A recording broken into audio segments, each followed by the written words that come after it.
everyone. Good afternoon, good morning, good evening from where you are. Your host today is none other than Kevin, and the webinar of today is brought to you by Atara Solutions in Balcony with Balcony Housing, Pathway Solutions, which is a training company, and Wandi Restaurants, which is located along Nairobi Nyeri Highway at Ola petrol station. Today we have a wonderful host. We really can't exhaust to talk about him. Nicholas is his name. He's an established global talent leader with a position for unleashing people's potential and the impact has on spiraling organizational growth.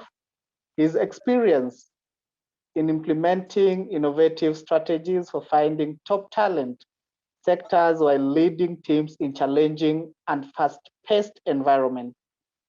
Over the last 14 years, Nicholas has led end-to-end people, operations, and regional talent acquisitions, team tasked with engaging and attracting top talent, both for immediate and future hiring needs, deploying differentiating strategies applicable to specific markets or across locations, the regions, both locally and internationally.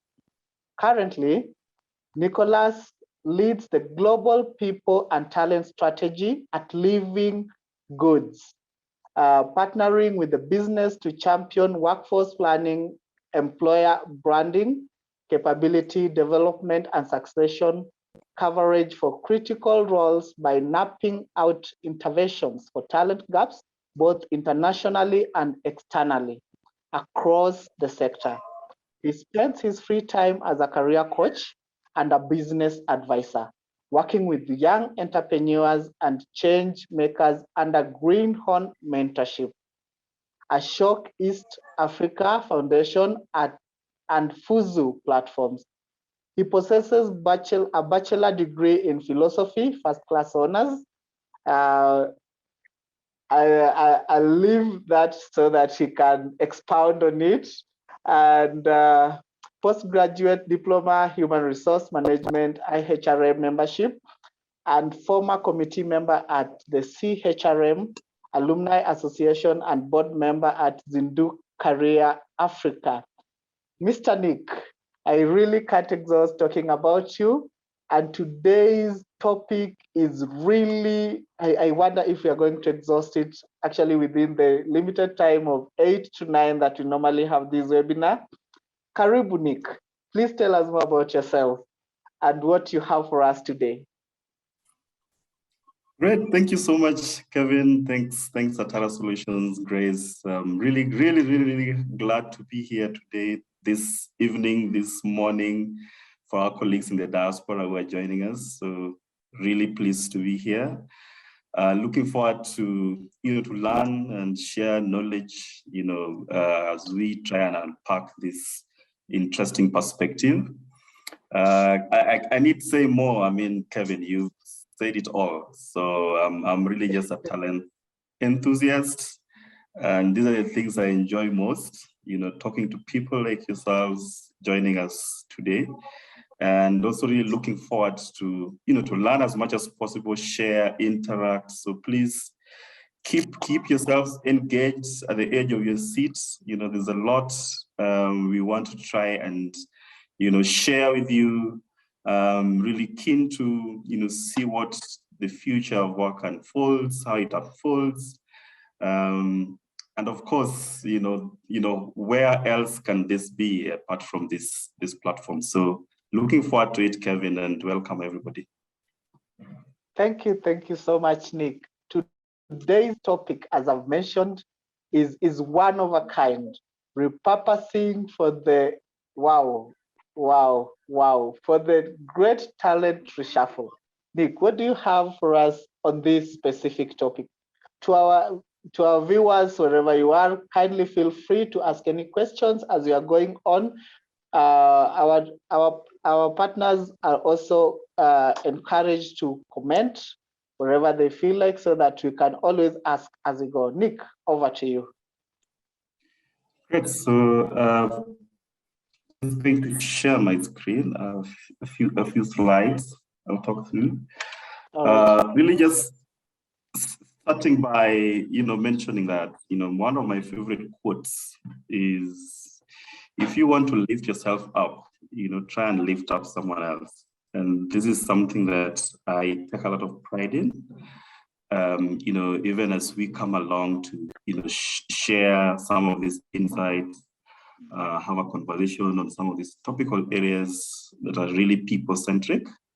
And so that is one that I really enjoy. Our topic for today, ladies and gentlemen, is really one that I'm very passionate about. So it took some time, to think about it, very current as well. So it's really around repurposing for the great talent reshuffle, and asking really myself, what does this really mean, in the basic sense? Is it a challenge? Is there an opportunity for us? Looking at, the last, 1 year since COVID started, we've heard of, some terms like the Great Reset. And if you're aware, most companies were trying to look at different options or approaches that they could use to respond to the effect of COVID in order to continue for business continuity.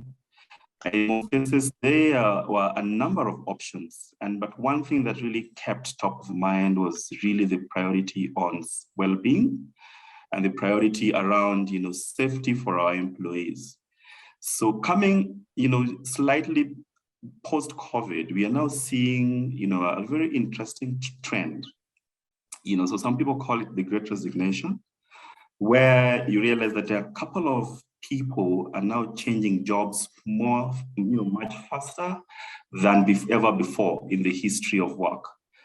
And the question still begs that, why is all this happening? So I really want to share with you some sort of context and what really came to mind for me, even as I was thinking about this.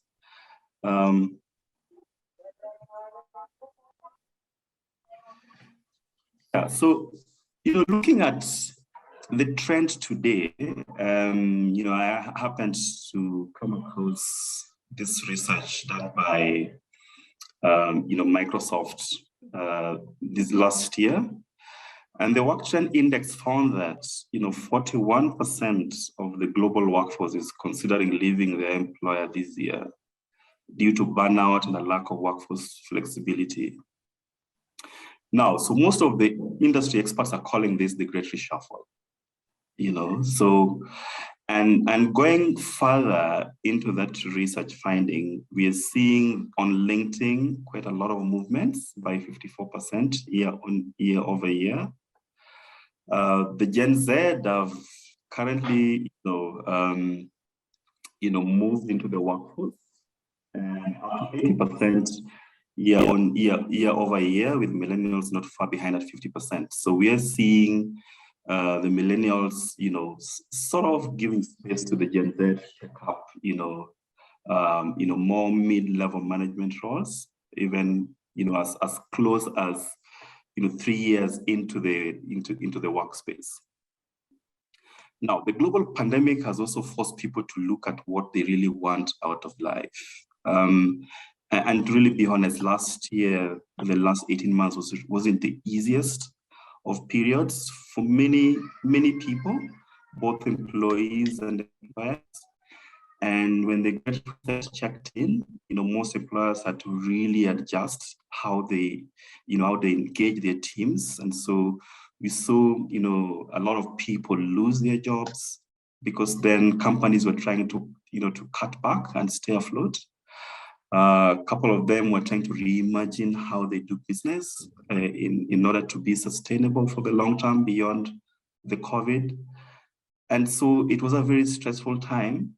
And coming slightly now beyond that stressful period, we're also seeing this new trend of people really thinking hard about what really matters, in this life.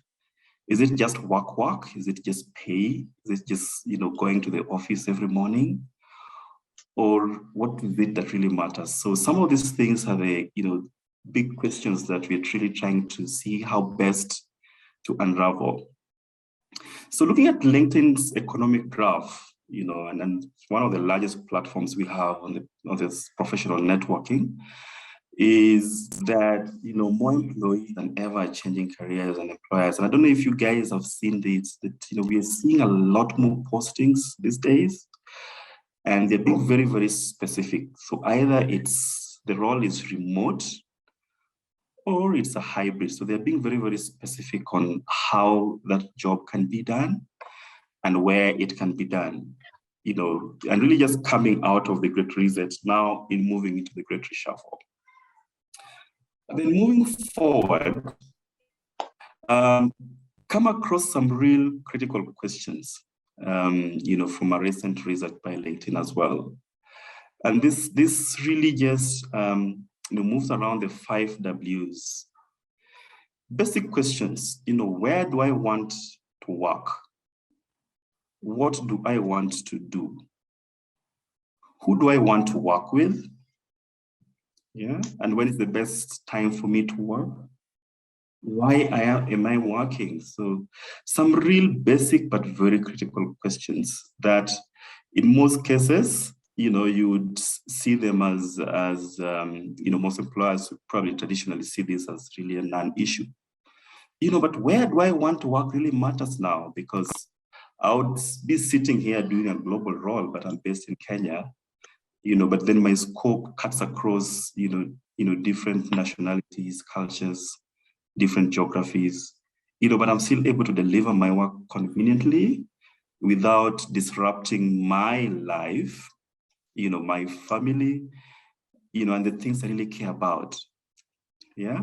And what do I want to do? So I'm really thinking hard. I mean, if the pandemic really was a wake-up call for me that, I cannot rely, on an 8 to 5 type of a job, then it means that I have to look at, several options that will really still add value to my work, be creative, be very entrepreneurial, think really broadly beyond the traditional approach to an 8 to 5 payday.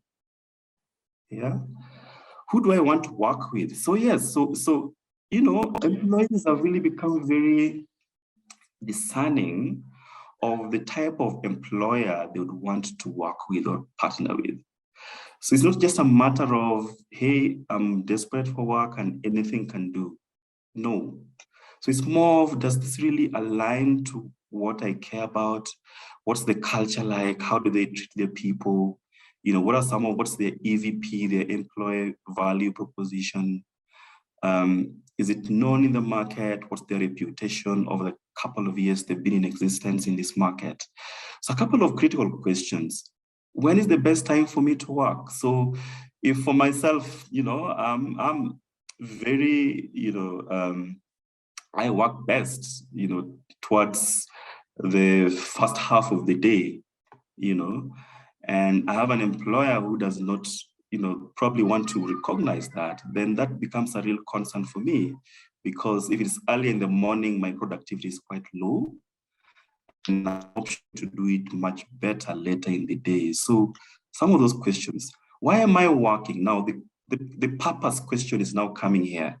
What is really your purpose? What do you want to achieve? What are your goals in the next, say, short term, the next 12 months, 18 months? COVID taught us that, it's really never a big benefit to really, put so much value into long-term planning without really looking at your current reality. Yeah, so really look at why you're doing what you do at this point. And then, now we are going forward now to see, you as an employer, sitting here, what are some of these things that, you may want to start looking as opportunities? before we simply raise wages or add perks to make employees happy, because sometimes it becomes, like a no-brainer that, hey, if you want to make your people happy, just give them a few more bucks. But it's no longer the same, Sometimes we are, ignoring the real core of why people come to work. So a couple of things, that I saw is the employees, in most cases, want a feeling of purpose from the employer. So as an employer, you may want to, double down on your company mission and purpose, and, distill it or just break it down to your teams and encourage them to identify if this also aligns with their own purpose. They want to trust their leaders and institutions. So, a place where there is no trust, definitely it affects productivity. It affects the level of engagement of the various teams. And you're really not very sure, how transparent the people are, whether you're working in teams, where they really mean well for you in some of the different, life cycle of an employee, when it comes to talking about talent, when it comes to calibrating, your performance, do they really mean it? Is it really objective? So trust is really core. The other thing is, they want to feel that they belong and their team will take care of them. So there's a sense of belonging here, which is really touching on the issue of inclusion. How well are we, building cultures that, enable inclusion and belonging in the workspace or in the workplace? Because people really want to feel that they're included. They want to feel that they are part of this team. They want to feel that their contribution is being recognized and is meaningful and is adding real value. And they want to see that as an employer, you notice that. And the other thing is also they want to be treated fairly, respecting their uniqueness. One thing you will also see with the Great Reshuffle is that there is a bit around the employee experience in our workspaces, that people really want you to recognize their talent as really unique to them.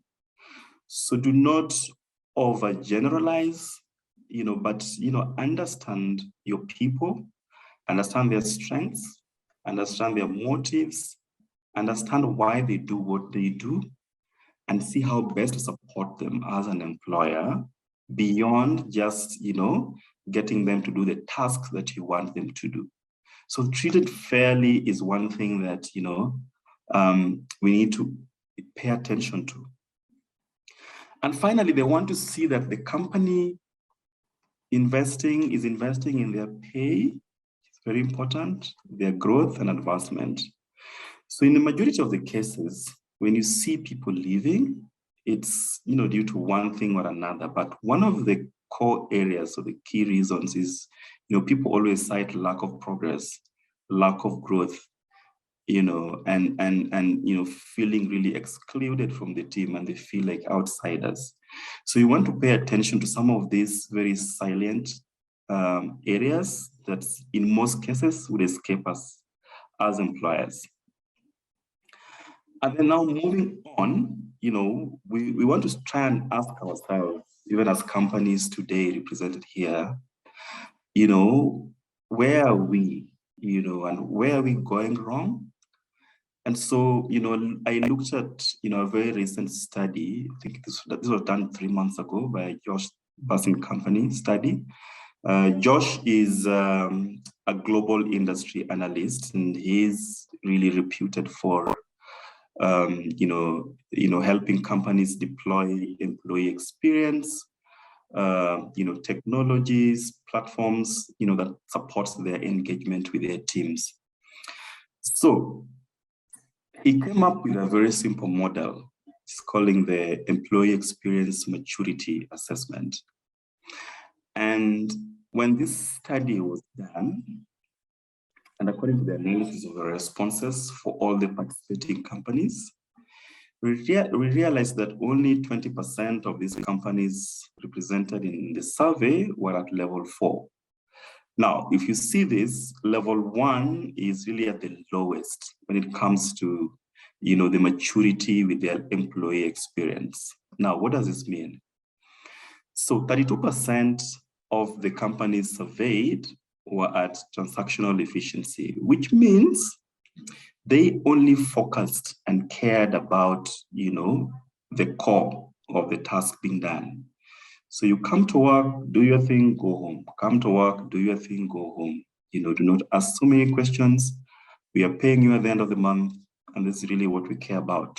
Of course, we'll give you, we have a few policies to support our employee development, and we care. But I mean, at the end of the day, we really want the work to be delivered. So that's very transactional efficiency. We have the systems, we have the processes, we have the technology, we have the resources to support you to do your work. So that's really what we care about at this point. Then level 2, have gone a notch higher and, sort of put in place certain supportive mechanisms. And they're also now working with their people managers to sort of train them on how to be better people managers, how to, identify the right talent, how to motivate them, and really how to make them thrive in what they do. So there's sort of like a notch higher from the transactional efficiency. Then moving to level 3, you're seeing businesses that are really, really purpose-driven. And, when they do their branding out there, you will always see the external messaging, always talking about their brand, Kenya Airways, for instance, the pride of Africa. Now, if you're not proud of what you do with Kenya Airways, even when they're going through turbulence, you may not stick there. But because you're really proud of what they do, you're purpose-driven as the company, then you'll be proud to stick with Kenya Airways, for instance. And there's so many other examples, yeah? So purpose-driven businesses really get the most out of their employees because they try to help them align with a key purpose of doing business wherever they do it. Yeah, so really inspiring purpose. So really, how do you inspire that purpose in your teams and make them really think through that, you need to be really purposely driven to succeed. And then at the top level, level 4, is equitable growth. Now, these guys have gone a notch higher and put in place, certain mechanisms or even resources to support their employee experience to a level where you want to call it excellent. So equitable growth means they partner with you, they look at you as a partner, not just as an employee, because you really add value to this business and you are really one of the equals of the business.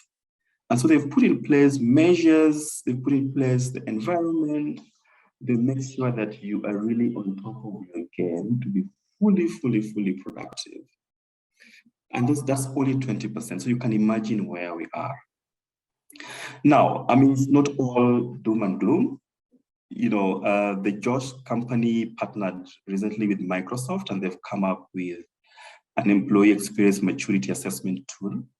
It's a very simple tool, and this would be a takeaway out of this webinar. We'll share it with you, and you can try it at home. Try it, at your organization and see where you actually fall out of these 4 categories. Are you a level 1? Are you a level 2? Are you a level 3? Or you're a level 4? But then the question is, why employee experience? What's the return on investment? And you'll be so mistaken if you thought there is none.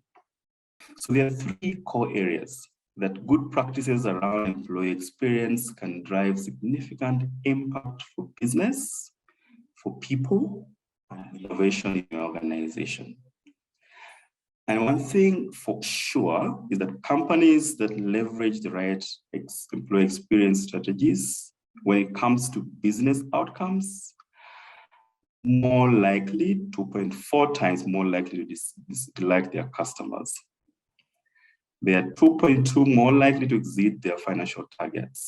5 times more likely to get a sense of belonging. People outcomes. Everyone here is looking to create a great place to work for their teams because you really want the best and you want a high performance culture. Now, with the right employee experience strategies in place, you can achieve this. Innovation outcomes.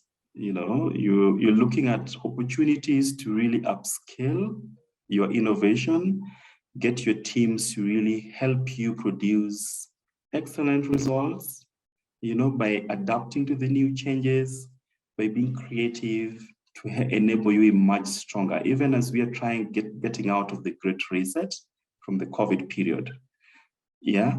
So with this in place, you're able to, be more likely to innovate in much better ways compared to your competitors. So there is an ROI to the employee experience, and you may want to start asking yourself, what does this mean to me as a HR professional? How do I pitch this opportunity to my exco? When we have so many initiatives in our companies, we have so many great projects, brilliant. But by the time they get to the board, they are all down the drain because we're not able to tell the story. But when you have the numbers to tell the story, stories are not just stories. You must always have the data to support your storytelling. It's very, very important. And just make it so simple. Tell your CFO, tell your CEO, you see the reason why so many of your people are leaving is because of 1, 2, 3.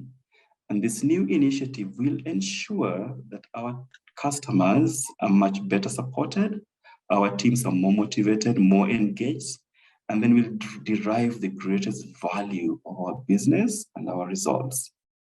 If you're able to paint that picture of success at your exco to your business leaders, then they start seeing you as a value add partner in the business, not just as another HR project. They're calling it employee experience. No, this is really the core of business performance and the core of the business success because it touches on the numbers, it touches on the people, it touches on the innovation. So let's look further in terms of what really matters. Out of this recent research, there are 5 things that came top as what really matters, and the lack of has seen a lot of people leaving companies, so people changing jobs more often than not. So one is trust, transparency, inclusion, and caring. Okay, so people knowing that you trust them, you're transparent, you're inclusive, is a great opportunity for them to know that they really matter in the organization. So when you put together meaningful work, tie the job and the values fit, why should I really feel proud of this job? Giving me a sense of autonomy, building agile teams, supportive of co-workers, you have time to really focus and innovate and recover. You have flexible policies that allows you from anywhere where you need to. The strong management, everyone is aligned, everyone is on point, clear goals, stretching enough to ensure that everyone is really at their best. There is regular coaching and feedback. There's a focus on management development, so your teams are fully supported with your people managers with the first line. You have a very simple way of performance management as well. So you can look at all this and see the strength of impact. Positive workplace or even workspace, because most of us work remotely. So what tools have you put in place? What processes have you put in place to support your teams, even the ones who are working remotely, be as effective as ever? What are some of your recognition schemes that are in place to support this? Flexible hours, what does this mean? Do you have a policy around this? Do you have a mechanism to support this?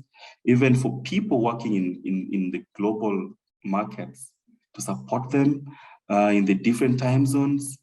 How inclusive, how diverse are you? Health and well-being. This has been quite the core of almost every company I've been seeing. Everyone is saying, oh, we prioritize this. But then what are you doing exactly when you say we prioritize health and well-being? Yeah? Are you looking at safety and security in all aspects of work? And now that our homes have become workplaces, how are you accommodating that in the general perspective of health and well-being? And this goes beyond just the mental health. We're looking at personal fitness, physical well-being, financial wellness, learning wellness, psychological and emotional. Yeah. Opportunities.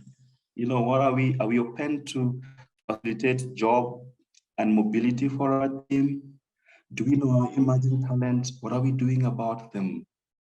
Are we paying enough attention to our top talent? Because they're just top for you. They are visible externally and to other people. Yeah. Now we are looking at different forms of learning. We have e-learning platforms that we can take advantage of. What is your traditional approach to learning? Is it only classroom-based? Are you applying the 70-20-10 model just to make sure that people are fully engaged? Yeah. Trust. We really can't talk enough about this. Mission and purpose beyond financial goals, transparency, investment in people. So all this come into play. As you can see, when you're talking about the great talent reshuffle, what are people looking at? And some of these have really come out strongly in some of these findings. Moving along, I just want to share with you some key things. So I was part of a webinar last month, and with a company called New Metrics. So they are an employee engagement consultancy, and they're partnered with with LinkedIn. Some experts from LinkedIn to just talk about how the Great Reshuffle is coming along. What is this new trend or this buzzword coming? And they came up with some 4 key shifts that every employer can consider to create a future-proof strategy. So thinking through being more human-driven, or what we call human-centric, over policy-driven. So you don't have to always rush to the policy. This is what it says. So, and what does this mean? Co-creation. So we talked about a culture of innovation, over top-down creation. So you're not always telling people what to do, you are doing it with them, and you're really painting the picture of success by partnering together in that co-creation journey. Accelerated journeys over career paths. Career paths are almost becoming a thing of the past, because you will have people coming into your organization and they'll be engaging with you for like 3 months, 6 months. We have now the gig economy. They really don't have much time over, long-term career paths. You really can't even shape it for them, but how can you accelerate their journeys to ensure that you get the most out of them during the period when you are engaging them? Enablement over the performance management. How do you enable your people to really want to, to perform at their best level beyond the traditional performance appraisals? Yeah. So I really like this quote as well from a lady called Karen. She works for LinkedIn, that today we are learning that people are trying to claw back their well-being. They're prioritizing it more than ever. And from this webinar, it was very, very clear that companies really need to reconsider how they are accelerating their employee experience journey to elevate the talent experience, which leads to higher motivation and performance, no matter how long the employee stays. Now, whether this is a 1 month as a contractor, 1 year, or even 10 years, What really matters is that experience in the workplace. If that is not there, people will leave, at a click of a button. Now, finally, just some tips I really want to leave you with before we open it up for questions. And this is something that has really resonated with me for a long time, is even as you looking to change your career, looking to move into a new space, as these opportunities are opening up at the moment, focus on your current performance, because that really makes a lot of difference. Because and that's really what people look at in terms of, what have you done? What's your track record? Do everything with a sense of urgency and drive to win. So that is very, very important because it touches on performance. Develop a reputation for delivering results and beyond the job performance. So do not just go look at your job description and say, hey, this is what you hired me to do, and then you're done. Yeah, become an expert in one area at least, so that people know that you're an authority in that area. You can know so many things. It's great that people know you for at least one particular area. Do not complain about your career. Others can provide advice, but in the end, you are responsible for it. So ownership. Global experience, cultural breadth as much as possible. If you can, take it up. Mentors and supporters. Have a meeting with yourself. Call yourself into a boardroom. Ask yourself, where is my support network and how is it really helping me to really grow? Thrive in what I do. So seek out that constructive feedback on a regular basis. Don't be defensive. Be an open book. Work for people who will challenge you, because these people, as they challenge you, it may be very painful sometimes, but they're growing you. Yeah, love people who will throw you to the deep end, because that's really what life is about. You learn by doing, and doing the hard things. No one excels by doing the easiest of stuff. Be ambitious and take on those big roles, seemingly big roles. Never second guess, never doubt yourself. Challenge and visibility. Take the hard job, like we said. Take on work that business considers important, because that's really what is more important. Yeah. So I want to leave you with this at this point, Kevin, and now open it up for any questions and let's have a conversation. Back to you, Kevin. Wow. The great talent reshuffle. As Nick has put it, I really doubt if there's anything anyone would wish that we add on. I can see my partner Grace here. Grace, can we please hear your voice? Hi. It's good to be back. Thank you so much, Kevin. And thank you, Nate. That was quite an eye-opener. And as you were talking, I remembered a scenario we had the other day. One of my clients' staff said that he wants to quit because he doesn't think he's aligned with where the organization is going. So I don't know, what do you think, like practically, what are the things we can do for us to align with the employees? Because sometimes I believe it can, there are days that you will not be aligned, right? Look, you will not be aligned 100%. And in most cases, you will not be aligned. But try and find those opportunities that bring you closely together. If you can find that perfect match. And I mean, we recently did an employee survey. We call it the Voices survey. And when we were just looking at the results the other day, it's very, very interesting. Even on the gender differentials, what the males were saying when it comes to return to office. So most of the guys actually wanted to go back to the office, while most of the female employees wanted to stay working home. And then there was a bit, some of the guys in between wanted hybrid, work. So one of the things that will give you certain insights on where there is this sort of match or closely match is on some of the surveys. because then you start to understand, are my people aligned with the company vision? Are they clear on where we are trying to go? If they're not clear, then why? So look at some of those comments, what people are saying, and try and act on them, have an action plan and tell them, this is what you said in last year's survey, and this is what we have done. So in most cases, just ask them, what are you thinking about us? Is our purpose still aligned with you? I mean, are you still finding this a great place to work?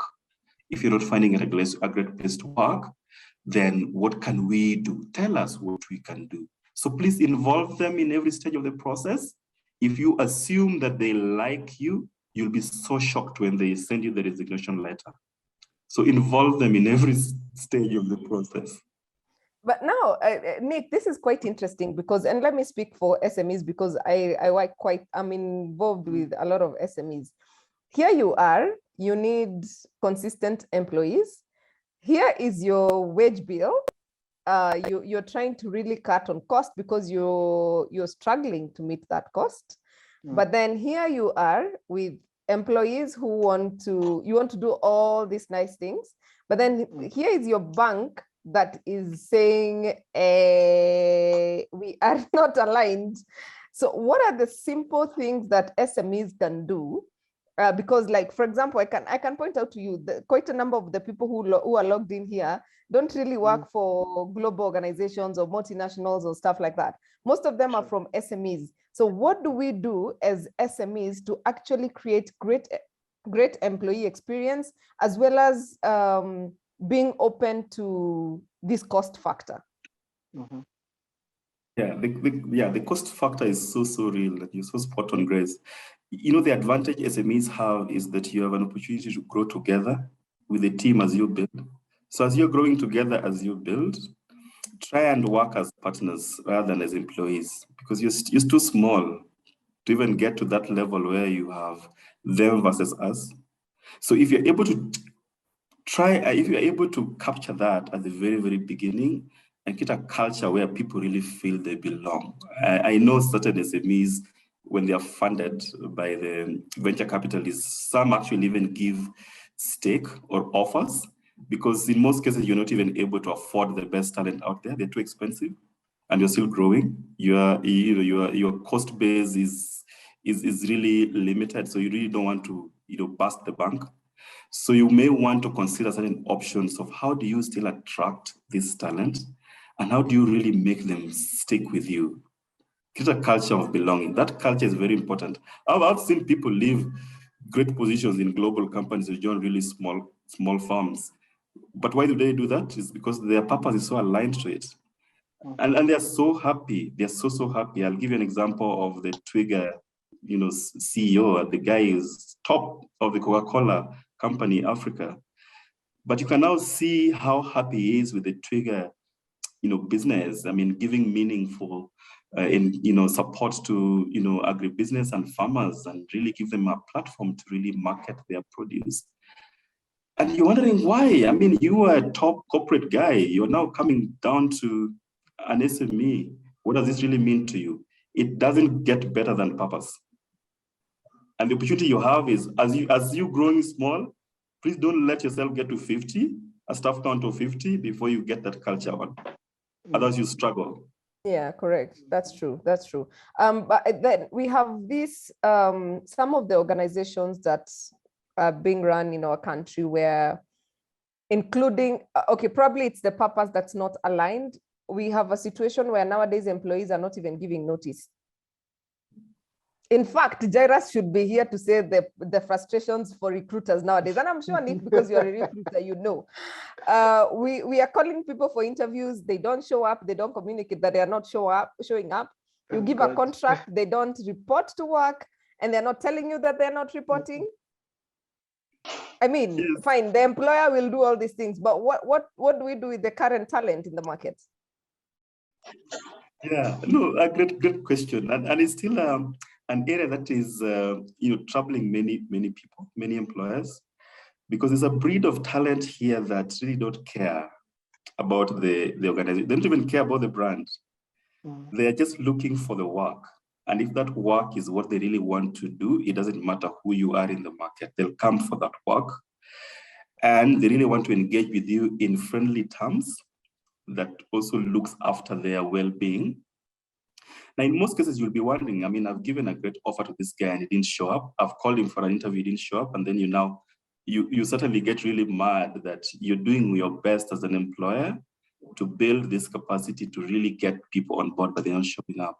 So you may also want to ask yourself that, what is my approach in the first place when I was trying to hire this guy?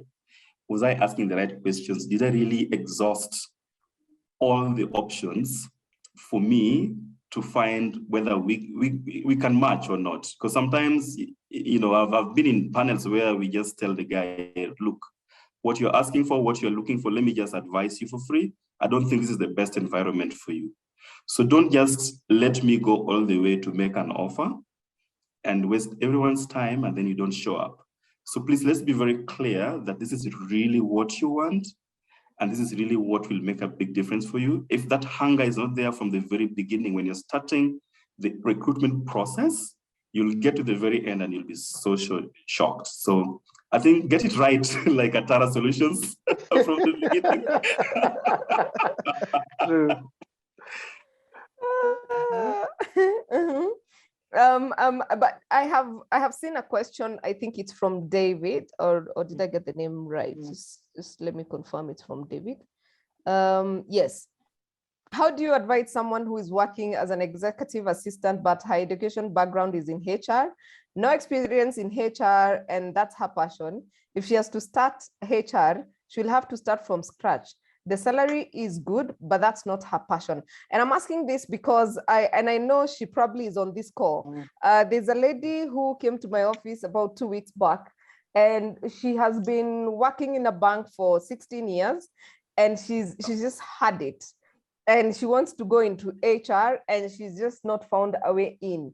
And she's gotten to a point, and she's like, even if it's in internship, get me into the HR field. But what do these people do? Because it's not HR only. We have other people who are in HR, but their passion is in other things.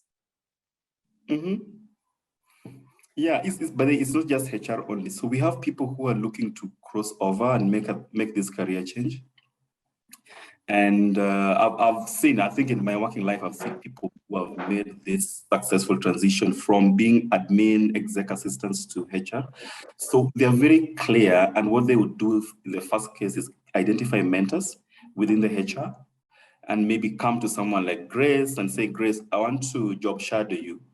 I want to really understand what you do in the HR space. And then as Grace, you may want to advise this person, it's a great life. I can work with you, say, for the first 3 months, depending on the schedule.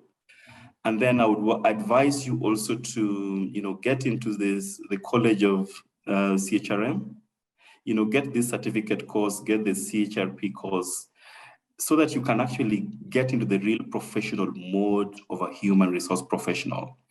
Most employers are looking for that. It doesn't really matter whether I've been an exec assistant, I've been a project manager, whatever it is.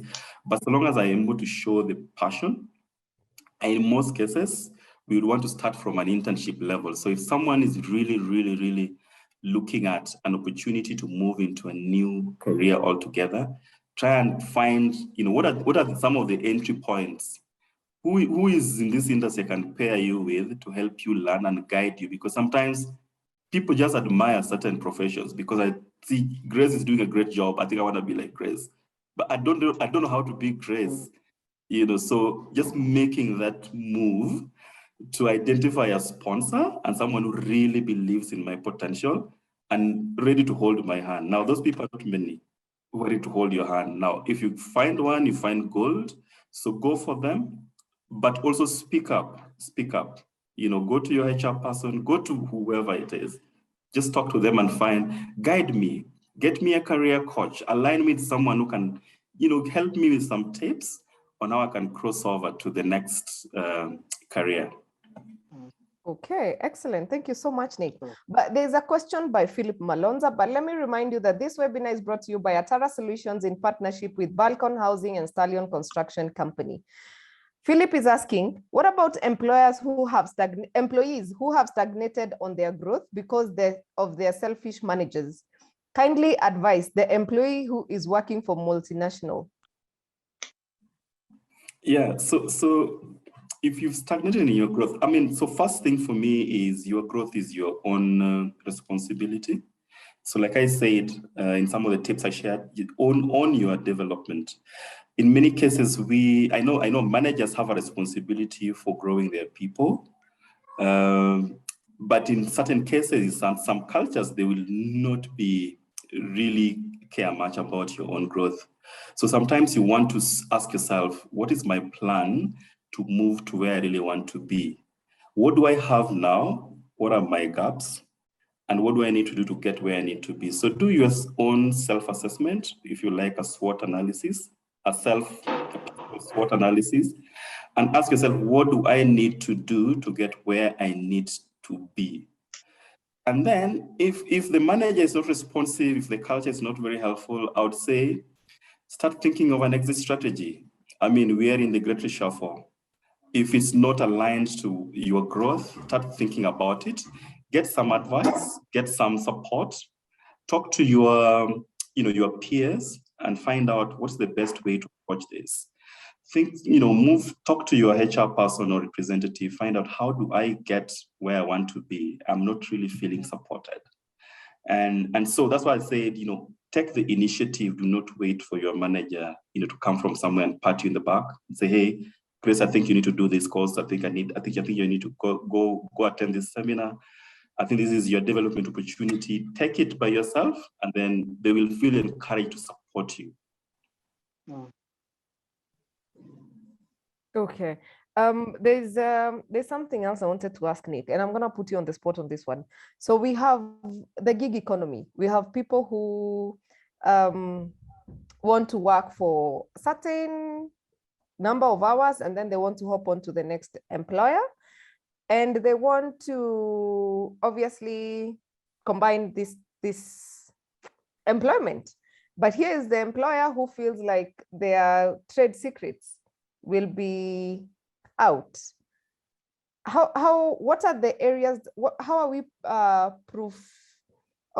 managing the risk of this information moving? Because, for example, case in point, a radio station, the guy is a presenter in one radio station, and then he wants to also do something else in the other radio station. Now, these are very close related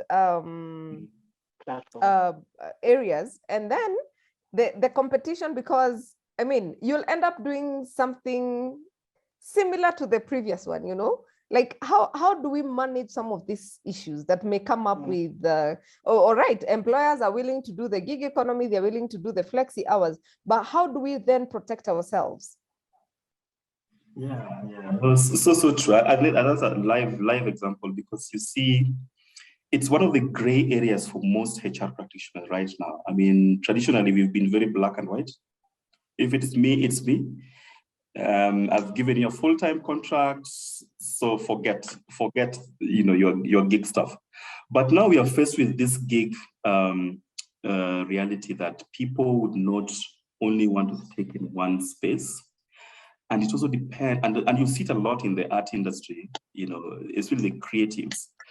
So how do you balance this? Because you not want to keep me, if I'm a Maina Kangani, you keep me for a full day, while I can come for the first 3 hours in the morning and I do something else. So I think this is one of the most gray areas at the moment that is still really puzzling many people, really thinking, what is our policy of engagement? What is our policy of, bonding people? How do I bond you for 3 months? How do I keep you, get you an NDA, to not disclose my trade secrets, but you're working with my competition, which is just next door, So it's a real gray area, and it's one area that I think as HR practitioners, we need to really pay close attention to. You may want to actually even actively approach the competition and maybe have a partnership arrangement, sort of like an MOU, where, you think about talent swaps, so you benefit, I benefit. So I give you talent, they work for you. for a period of time. They come back to me, and that sort of arrangement helps to protect both sides. Now, when the two employees are not speaking to each other, it becomes very, very difficult to manage. But when you speak to each other and know that I have a resource, our industry is very competitive, the talent pool is very limited, but let's talk. I am NTV, you are Kiss FM. Let's talk. My guy is working for you. What do we need to do to protect our trade secrets? Be very open. I think HRP, we need to be very open in this reshuffle stage. There's somebody who's saying, I think it's Dr. Elijah who's saying, sign an oath of secrecy. That way you keep your secrets, but they'll disclose. I mean, it's creativity. You know, some of these things are only as straightforward as when it's HR to HR, but when it's involving creatives, it's a totally new ballgame.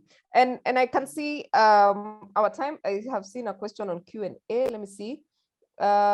One of my friends arguing that the organization should consider reducing the retirement age to 50 or even 45 years of age to help eliminate traditionalist tendencies, which hinder growth and progress in organization and the employment and the economy at large. What is your take on this controversial idea? So just come again. He's saying this was a powerful presentation. My question is, one of my friends was arguing that the organizations should consider reducing the retirement age to 50 or even 45 years of age to help eliminate traditionalist tendencies, which hinder growth and progress in organizations and the economy at large. So like, do you think we should reduce the retirement age? Wow. I don't think the question is about retirement. It's a very interesting one. The question is not even about retirement. It's about having a very open culture of engagement. So the millennials today, the Gen Zs today really don't care about retirement. I mean, people want to retire as early as 30 to do their own things. So the retirement age really doesn't come in place. I think really identify what works for you. The traditionalists have their own space in the workplace. So, I mean, that's their space. They're very different from this generation. So we are seeing so many, like almost 4 different generations in the workplace right now. So it's more of, how do I even manage this? You will have millennials managing baby boomers today. You know, someone, a 30-year-old managing a 55-year-old, you know, in the factory. And it is the reality today. So as their leader, how do you manage these people? Do you want to eliminate them altogether? Or do you want to find a way in which you guys can mutually work together to achieve the same purpose? Because at the end of the day, you want to achieve results.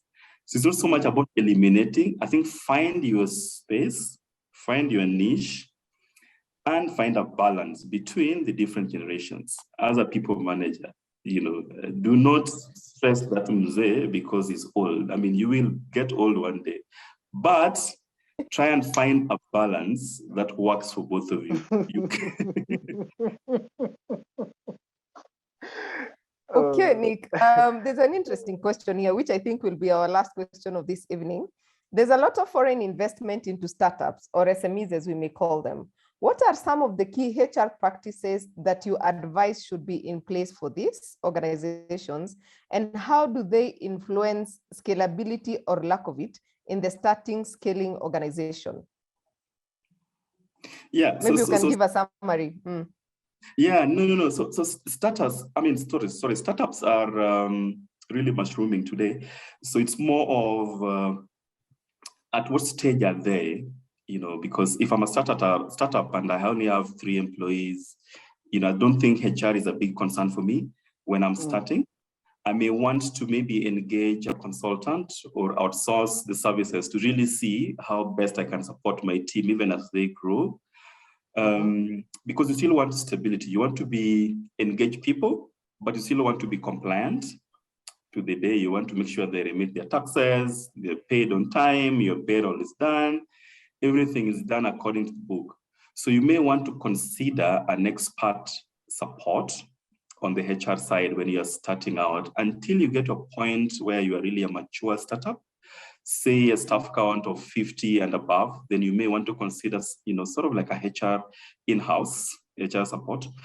But at the starting stages, you really may not want to kill yourself by thinking too much about it, because there's so many things you're trying to put in place. You're trying to get yourself organized, you're trying to get registration maybe in place, you're trying to, create some confidence with your investors, you're trying to build a case for investment in the market, to get entry into the business, trying to identify your niche market, trying to build on your product, innovate. So so many things to think about. So be very practical about it. As a HR, come in, give your expert opinion, support the teams at the growth phase, because you're becoming a high growth organization. When you stabilize to a maturity level, then you can now have a proper sitting in-house HR support. But at the starting phase, maybe not as much. They bring the HR to us. That is what Atara Solutions do. We remove the HR headache from your organizations. Especially when you cannot afford to pay Nick to sit in your organization, we will come for a few hours in a week, and we will be able to deliver as well. But the other question is, how do you win in the great war of talent and acquisition and retention against the other giants hunting for the same in the same forest? And this is startups, SMEs, and then the big organizations, because we really can't afford sometimes to pay the people. Yeah. Yeah, no, look, I mean, there's a space for you. There's a space for you. The giants, I mean, I left a big giant to join a mature startup, but there was more than just the money. There's more than just the money. What's your story? Why should I come work for you? What's your story? What is the one thing that would make me want to feel part of this organization and really own a part of it beyond the money? As you can see from the Great Reshuffle, people are not just living because of the money. There's just more at stake. So you may want to really build your story, and you'll see a lot of role profiles out there, even by SMEs, that are really looking great, because they are saying the right things that they want their prospective candidates to see and hear. So it's the story that people identify with, more beyond me coming from a giant corporate. Okay. All right. That is excellent, Nick. And I think we can take the last one. Employers' turnover has become one of the biggest issues SMEs are struggling with today. What would be your advice to these SMEs, given that they are more interested in profits? Same question. Yes, same question. I think all of us are interested in profits. I mean, who doesn't want to make money? All of us, I mean, we all aspire to one day own our own businesses, like Atara Solutions. So when you're not able to retain your people, you need to ask yourself fundamental questions. Is it about them, or is it about you? So go have a meeting with yourself, find out, why are people leaving me?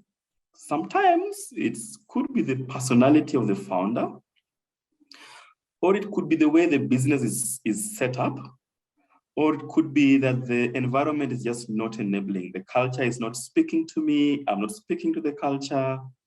How do I hire? Who do I target? Do I need to look for a Kevin who identifies with my culture? Do I need to look for it? So ask yourself, is it about them or is it about me? Because even some of these big giants, even started like startups, and like I said, they sold a story, which was their unique selling point. So think about that story. What do you want to be known for as Atara Solutions or as a small startup? Someone out there is looking for you and waiting to come and work for you. All right. Thank you so much, Nick. And allow me to recognize the presence of our sign language interpreter. Today, we were dealing with a lot of facts, Catherine. Please forgive us. It's okay. Yeah, so I think, Nick, we cannot exhaust this conversation. It's already 9:10, and I think it's time. But somebody is talking. Is that suicidal for organizations? Wait, a lot of financial institutions have high commitment levels due to cheap credit. Is that suicidal for organizations? No, I don't think so. I don't think so. It depends. It really depends on what they're about. Is it really cheap credit or not? I mean, if your product is targeting the mass market or the lower mainstream, then how you rate your credit is really up to your own business. And maybe you really want to find your space. You want to reach the people who really need you. So if you really want to reach the mass market, the Juakalis, the Mamambogas, then you're not talking about cheap credit, because at the end of the day, it's credit. And so it really just depends on how you package that product when it comes to building your business. All right. For those of you who are asking whether the recording will be, there's a recording, yes, we will share the recording on our YouTube channel, most likely by Friday this week. And then Nick, somebody is asking whether you'll be sharing the notes. I don't know whether you're open to share. Sure, if you are, yes. Okay, Sawa, we'll appreciate so that they can go and read for themselves. But final word from you, Nick. I think, look, the world is here for us for the taking. I mean, like I said in the beginning, ask yourself, what do you want out of this life? What is the one thing that you really want to leave as a legacy, and that touches on your purpose? If you don't do stuff with a purpose in mind, every road will leave you anywhere and you'll be so frustrated.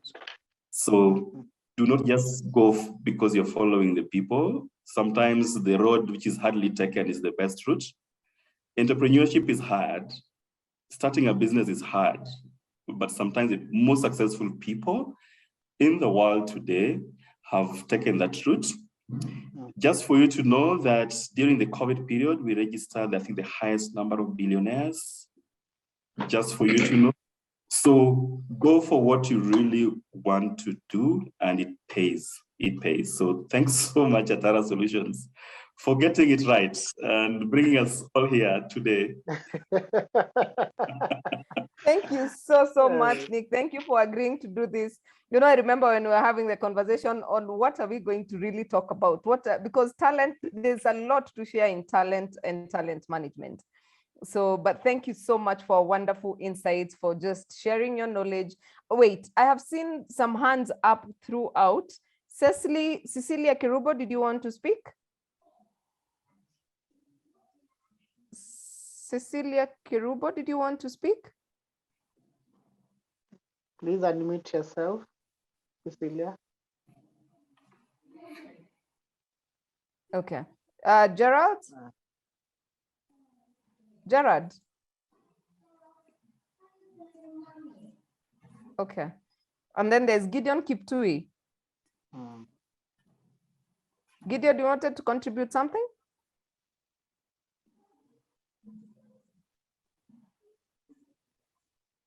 Okay, he's okay. I think they just clicked their hands. Anyway, so thank you so much. I think this was quite insightful, and I think we are learning and we are realizing that the world has changed. Our theme at the HR Congress was "The game has changed." Are you ready? So I think the conversation is still continuing, and I think the game is changing by the day. So thank you so much, Global Talent Expert. That is what Nick has branded himself as. And he is very good at it, I must add. So thank you so much. Na wewe Yusuf, by the way, usiingilie kikombe yangu. Uone iko branded wewe. Please get it right. And Nelson said we need to start creating employment. Thank you so much, Nelson. Thank you to everyone who's tuned in today. I am so honored, and I am privileged, especially because you guys left whatever it is you needed to do tonight to join us. And for making it every Tuesday, we really appreciate you. Thank you. Nick, asante sana for your insights. We really appreciate you. Thank you so much, Kevin. Oh, Kevin, maybe you can say something just shortly. Really? Do I really have anything to add on what Nick has said? What my parting shot: trust, transparency, care, and inclusion. That's just it. He was in class, Nick. You're a good student. I was in class, right? Excellent. So Thank you so much, Kevin, for holding fort. And I am so happy to know that I have followers. I got quite a number of texts. Where are you, Grace?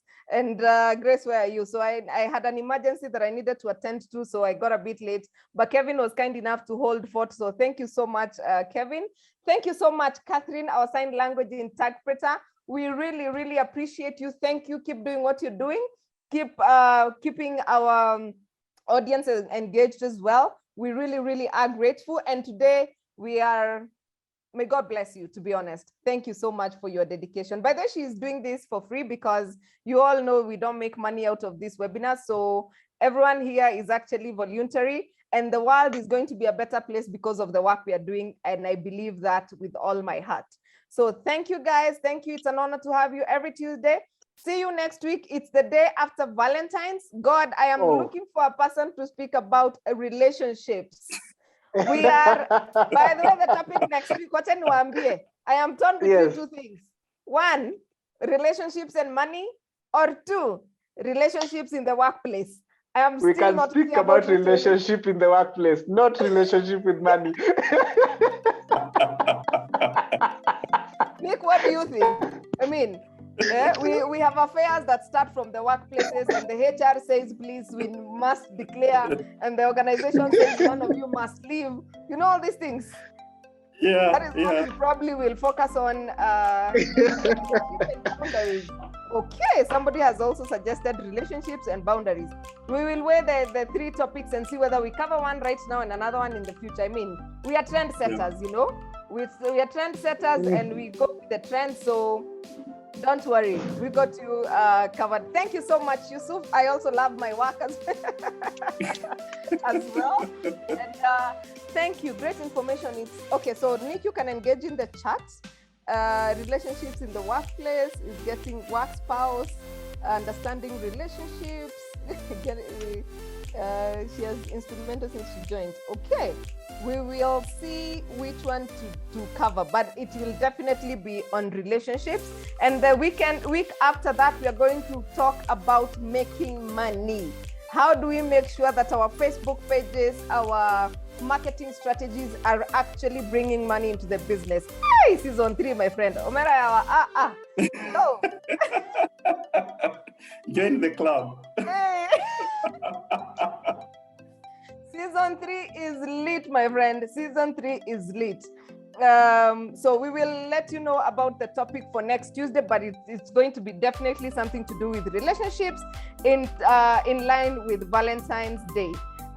So thank you so much, guys, for your time. We will upload the recording on our YouTube channel. Apologies to our Facebook audience. We logged in late. As I said, I was away, so we were not able to get the passwords and everything correct. So apologies. You can always catch up with that on the YouTube channel. So my name is Grace Nzula. I am always your host on Get It Right with Atara Solutions. Atara Solutions is a HR consulting and training firm. We have these webinars every Tuesday from 8 p.m. to 9 p.m. and we demystify issues in entrepreneurship and employment. And we are always here to support you in your career growth, in your business growth, and is in growing you as a person regardless of your career or workplace placement or whatever that means. Anyway, I know season 3 we haven't talked about the job corner. That will be coming up in March. Oh my God, March, I am looking forward.